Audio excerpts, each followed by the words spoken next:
Mon intérêt pour l'art africain est né quand j'étais toute petite, puisque je suis d'origine africaine, plus précisément du Bénin. Et lorsqu'on allait souvent au Bénin, mes parents me faisaient visiter les palais des rois, les châteaux, l'art africain, mais dans le pays lui-même. Et ensuite, lorsqu'on rentrait à la maison, dans le salon, il y avait des statues, il y avait des masques, il y avait des peintures d'artistes africains. Et donc voilà, donc mes parents, très tôt, m'ont fait voir des musées autant africains qu'occidentaux.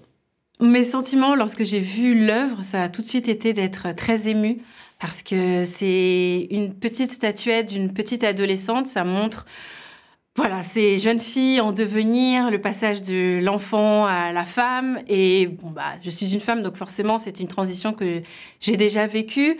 Et là, en plus, c'est assez particulier parce que dans cette tribu en particulier, ce passage-là se fait dans une société secrète. Les filles sont mises à l'écart, sont des rituels propres aux femmes. On est habitué à l'imagerie des rites d'initiation adolescents masculins, par exemple les Maasai, tout le monde connaît, etc. Parce que c'est très historiographié, on le filme beaucoup, c'est beaucoup dans les documentaires. Mais ceux des femmes, c'est beaucoup plus secret, beaucoup plus inconnu finalement. Aujourd'hui, c'est peut-être des choses qui ne se font plus, mais du coup, c'est la preuve que ça a existé, que ça a marqué, que ça a été important. Et donc, je pense qu'on a créé ça. Je pense que c'est un peu le but de toute œuvre, mais pour le figer dans le temps, pour que ça puisse se transmettre, même si ces rites-là n'ont plus lieu, ça a eu lieu, donc c'est important.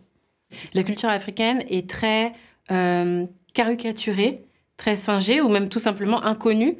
Et donc, le don d'un grand collectionneur à un musée national, c'est une bonne chose parce que ça permet de pouvoir exposer au plus grand nombre ce type peut-être de statuettes-là pour pouvoir offrir ça à tout le monde pour que tout le monde puisse s'en inspirer, y trouver sa part, s'enrichir aussi de cela et être touché par cela parce que ce sont des peuples qui ont beaucoup, beaucoup, beaucoup à montrer, à faire apprendre aussi d'eux-mêmes. Donc, c'est une bonne chose de pouvoir l'exposer dans la lumière.